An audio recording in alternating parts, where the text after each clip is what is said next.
Welcome to another episode of Weekly Spark. I don't really have a plan for this one.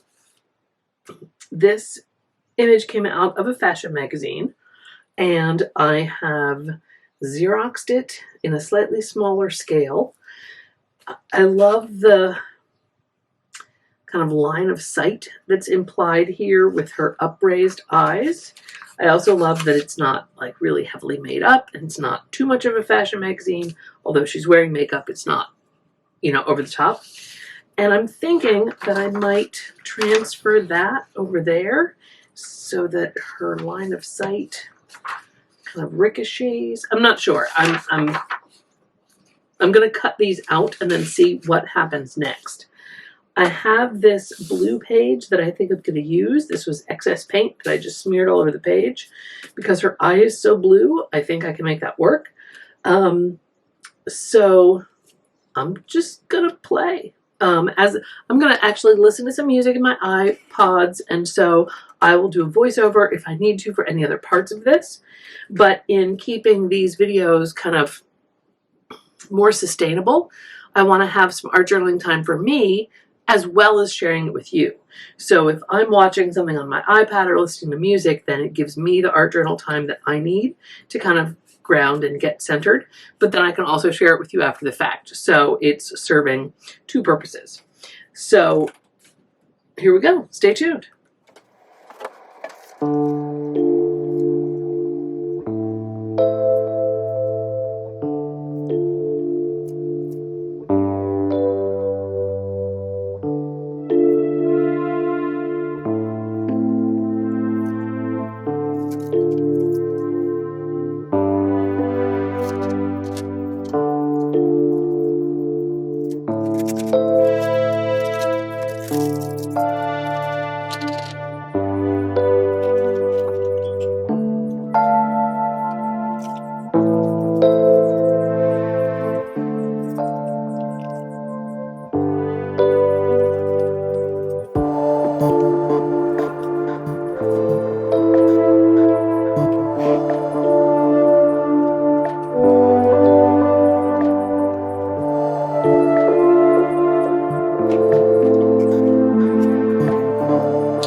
This page ended up very different than how I imagined it would be.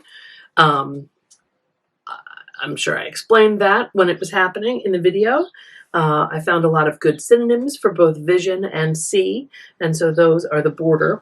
There are a few spots I'll have to go back in and fix because they were just still a little wet and the Posca pen wouldn't take. So I still got to play with her eyes and her direct gaze, the direction of her gaze, but the image transfer onto the wet gesso, I didn't let dry. I thought I could do like a wet peel. Yeah, okay. But I'm happy with that overall. And I did actually use some warm tones. I wanted them to pop on the blues. So here is the conclusion of another episode of Weekly Spark. And as always, I invite you to do the YouTube things if you desire to like this video or subscribe to this channel, but definitely stay tuned for next week when we will have another eye-themed piece to finish out the month of May. Thanks for tuning in, and I'll see you soon.